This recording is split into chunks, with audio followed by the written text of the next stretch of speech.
Welcome to Music History Monday for August 15th, 2022. I'm Bob Greenberg, and the title for today's podcast is Woodstock, a Triumph of Locational Branding. If you haven't already, please consider joining me on my subscription site at patreon.com/RobertGreenbergMusic, where I blog, vlog, podcast, pontificate, review, and bloviate 4 to 6 times a week. We mark the opening of the so-called Woodstock Festival on August 15th, 1969, 53 years ago today. So-called for the following reasons. Woodstock. Even without considering the original festival that bears its name, Woodstock, as a place name, has a homey, countryside-like quality to it, and a beautiful, quaint town it is, with a population in 1970 of 5,714 people, and it's just about the same today. 88 miles north of New York City, within the borders of the Catskill Mountains Park, Woodstock has been a hub for musicians, writers, artists, and actors going back to the 1940s. Even a short list of just the musicians associated with Woodstock should make our saliva run down our chins.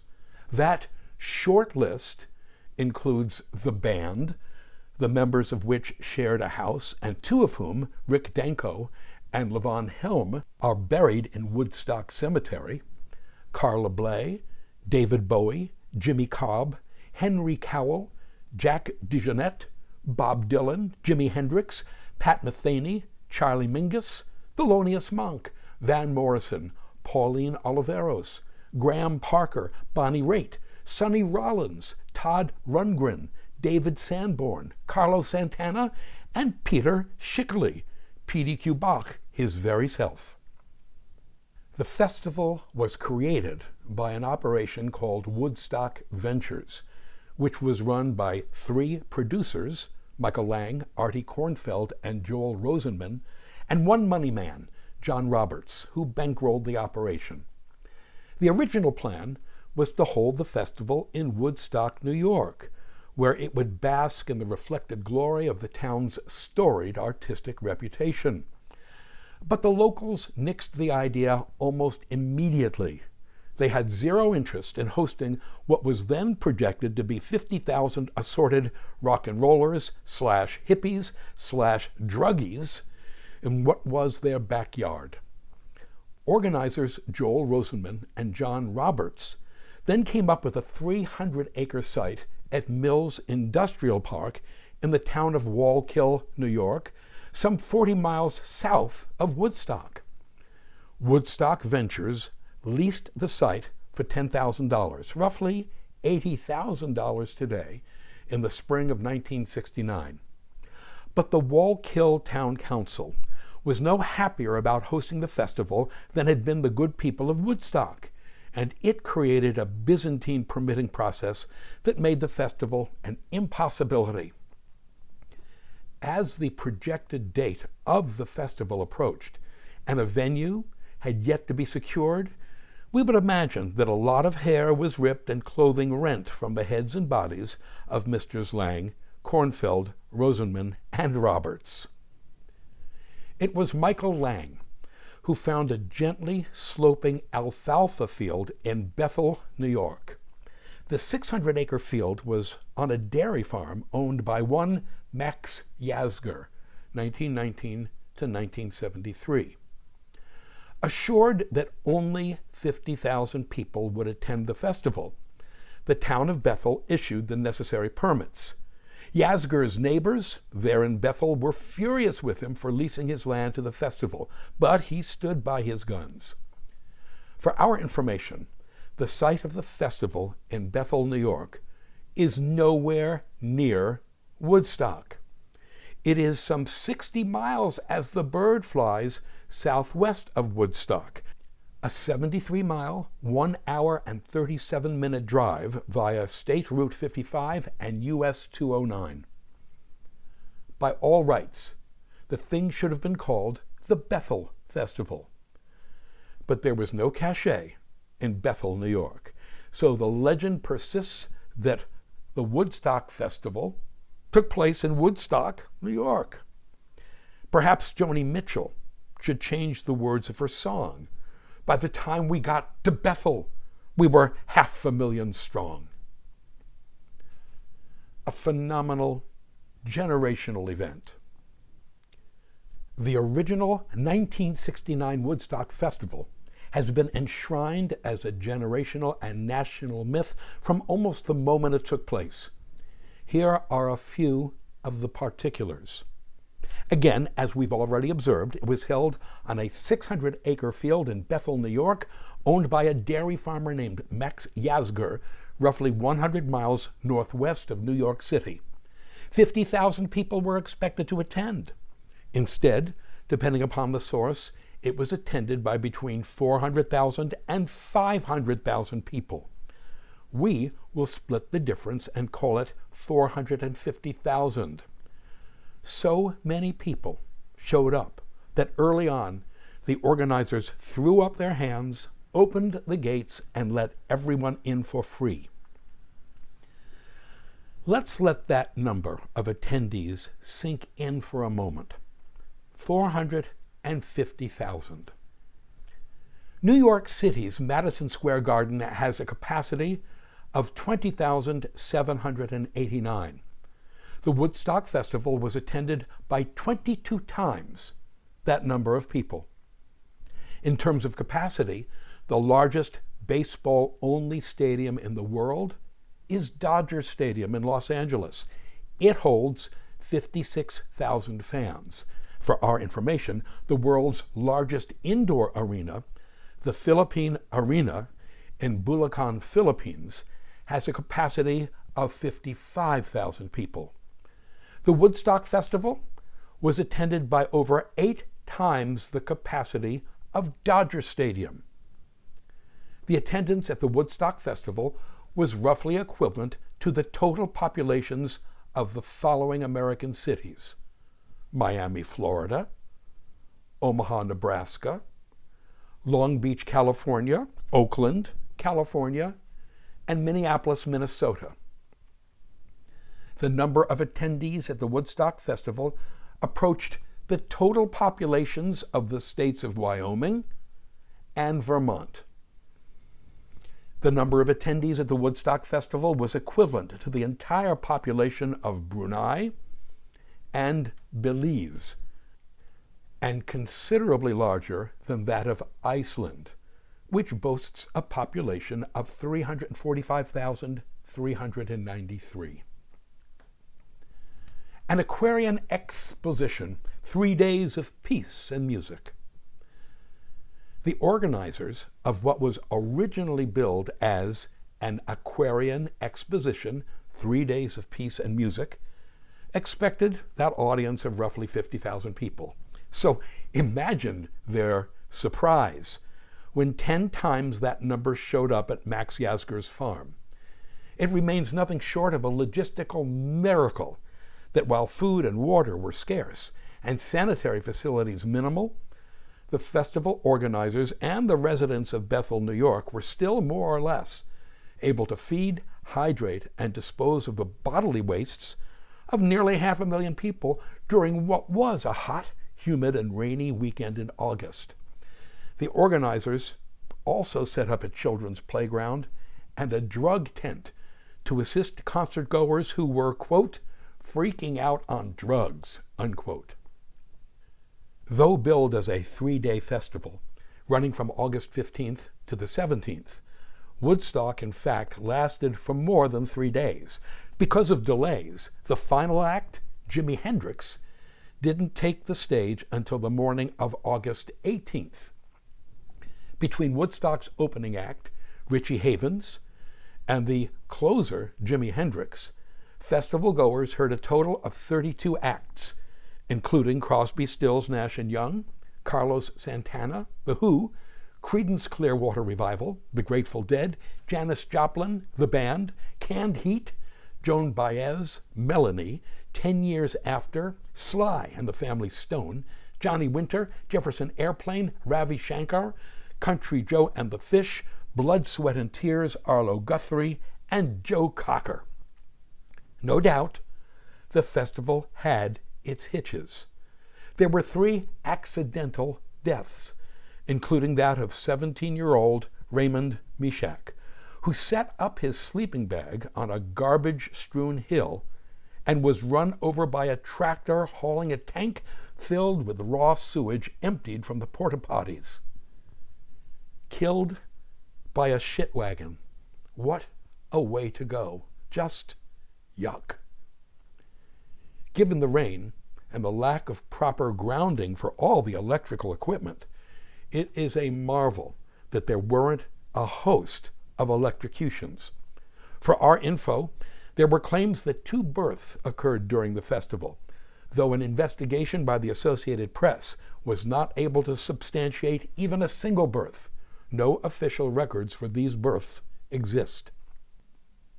However, what can be stated for the record was that the festival was, indeed, as harmonious and mellow as legend would describe. According to attendee Bonnie Geffen, quote, "I didn't even witness a harsh word or a raised voice," unquote. Another attendee, Howard Loberfeld, remembered, quote, "I was raised not to trust people and to be wary of strangers. And here were 500,000 of them who were being so nice and so happy and just listening to the music and sitting in the mud. It really gave me a different perspective of humanity," unquote. On the 3rd day of the festival, just before Joe Cocker's set in the early afternoon, Woodstock's host, the dairy farmer Max Yasgur, spoke to the crowd. This is what he said, quote, "I'm a farmer. I don't know how to speak to 20 people at a time, let alone a crowd like this. But I think you people have proven something to the world, not only to the town of Bethel, or Sullivan County, or New York State. You've proven something to the world. This is the largest group of people ever assembled in one place. We had no idea that there would be this size group, and because of that, you've had quite a few inconveniences as far as water, food, and so forth. Your producers have done a mammoth job to see that you're taken care of. They'd enjoy a vote of thanks. But above that, the important thing that you've proven to the world is that 500,000 kids, and I call you kids because I have children that are older than you are, 500,000 young people can get together and have 3 days of fun and music and have nothing but fun and music, and God bless you for it," unquote. The cheer Max Yasgur received was as long as it was loud. December 6th, 1969. Ah, Woodstock. Peace and love, man. Power to the flowers.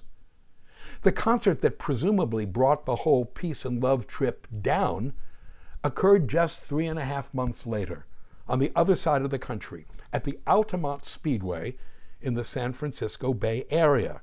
It was the topic of my Music History Monday post on December 6th, 2021. Over 300,000 people attended the Altamont concert. 4 of them died that day, one by stabbing at the hands of the erstwhile security personnel, members of the Hells Angels Motorcycle Club. 2 died in a hit-and-run car accident, and 1 when a concertgoer, zonked out of his gourd on LSD, drowned in an irrigation canal. But scores more people were injured in the fights and rioting that broke out, some of them quite seriously. The word Altamont has since become synonymous with rock concert disasters. The one-day concert was intended to be Woodstock West. Certainly, the featured bands were top-notch. In order of appearance, they were San Francisco's own Carlos Santana and Jefferson Airplane, the Flying Burrito Brothers, Crosby, Stills, Nash & Young, and the Rolling Stones. San Francisco's The Grateful Dead were supposed to perform in between Crosby, Stills, Nash and Young and the Rolling Stones, but the day's increasing violence convinced them, wisely, as it turned out, to cancel their set, get back on their bus, and go home. Writing in Esquire magazine a year later, in August 1970, the music critic and writer Ralph J. Gleason, 1917 to 1975, stated that, quote, "The day the Rolling Stones played there, the name Altamont became etched in the minds of millions of people who love pop music and who hate it as well.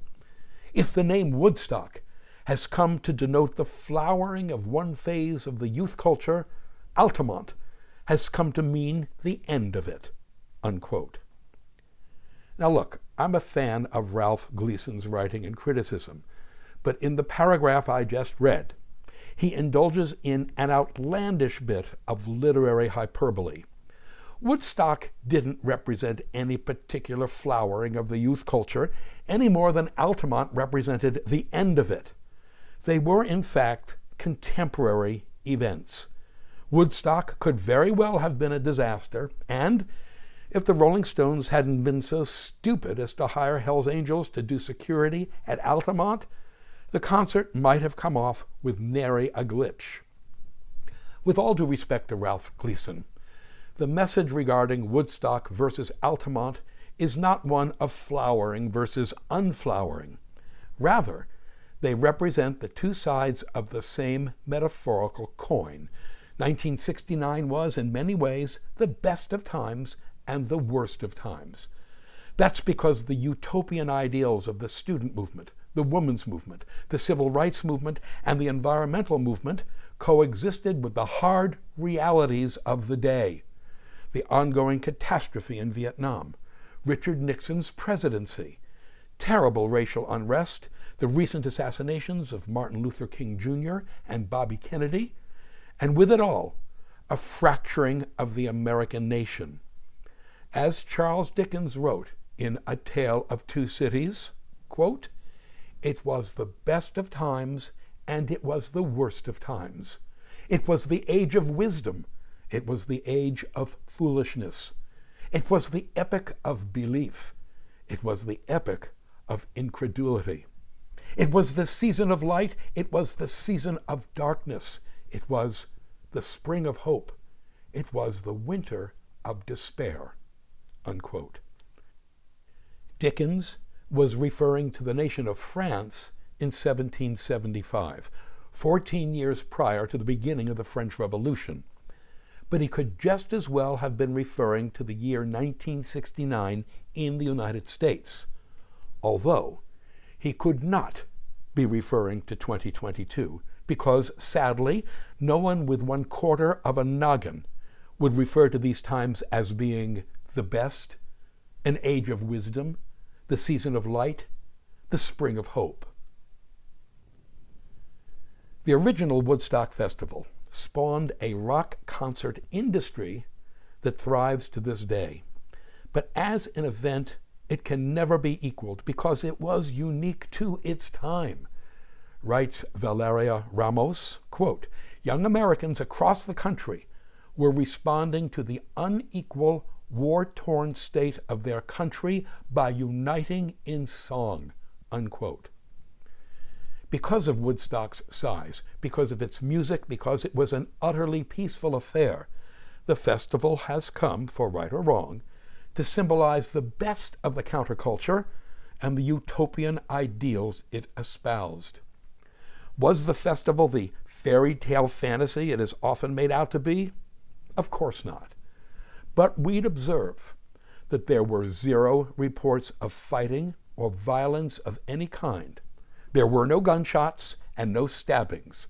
There were no rapes or sexual assaults. There were no muggings or robberies. In a crowd of some 450,000 drug-sucking hippies, there was only one fatal overdose. The most common injuries at the festival were cut feet from walking around barefoot. Altogether, 836 foot lacerations were treated at the medical tent. All in all, it sounds like a pretty incredible event to me. Would that one like it could take place today. Thank you. To sample and download one or all of my many courses on subjects musical produced by the Great Courses / The Teaching Company, please visit my website at robertgreenbergmusic.com.